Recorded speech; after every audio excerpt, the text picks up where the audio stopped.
On va le toucher. Mais en tout cas, la base est là. Si on peut dire la base de la formation est là. Selon vous, où se situe le problème? Justement, par exemple, le problème lié au chômage, le problème lié aux conditions dans lesquelles certaines personnes certains experts seraient en train de travailler et travaillent ici au Sénégal, ne sont pas les mêmes qu'ailleurs.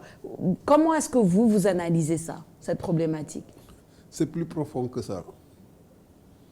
Est-ce que le modèle colonial a été questionné? N'oublions pas que l'enseignement supérieur tel que ça existe dans nos pays est un greffon de la colonisation. Est-ce qu'après la décolonisation, nous avons questionné ce modèle? Est-ce que nos populations comprennent ce qu'est l'enseignement supérieur et ce que ça représente? Dans l'imaginaire de beaucoup d'Africains, la formation valable est étrangère et dans certains pays africains, elle se fait au Sénégal. Ça, il faut le savoir. En ce début du XXIe siècle, est-ce qu'il y a une seule filière au monde que nous ne puissions mettre en place localement? Je vous donne deux exemples.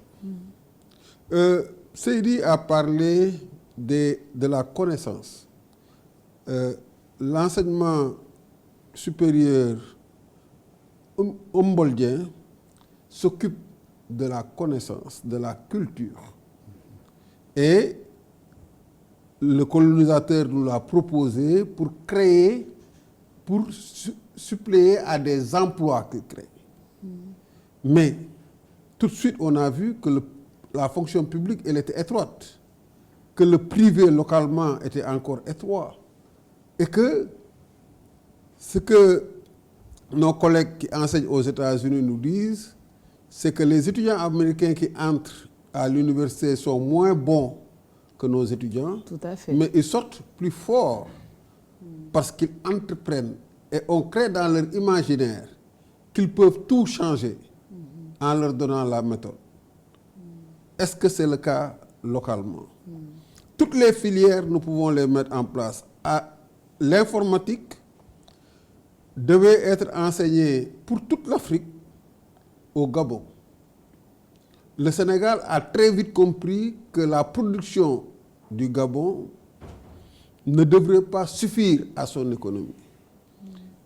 La filière informatique de l'École supérieure polytechnique a été créée de la présidence de la République du Sénégal.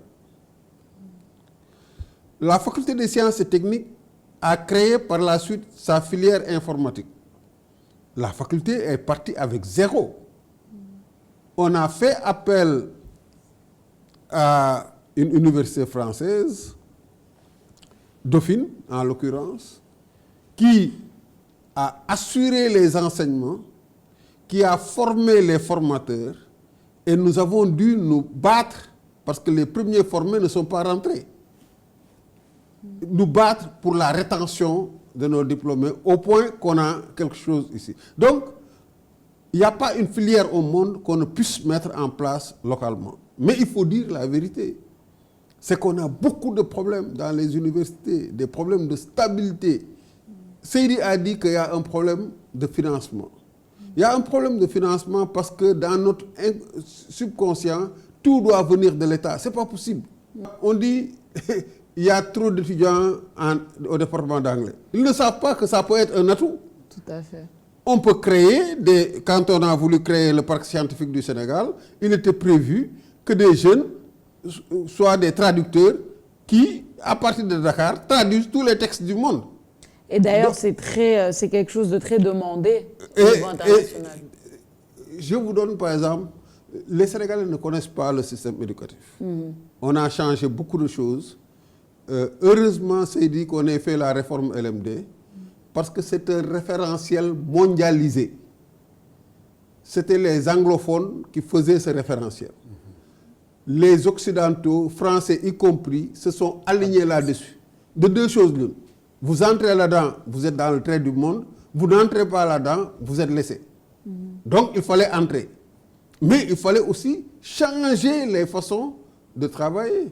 changer les ressources financières, changer l'imaginaire et créer la centralité de l'université pour qu'on ait les ressources qu'il faut.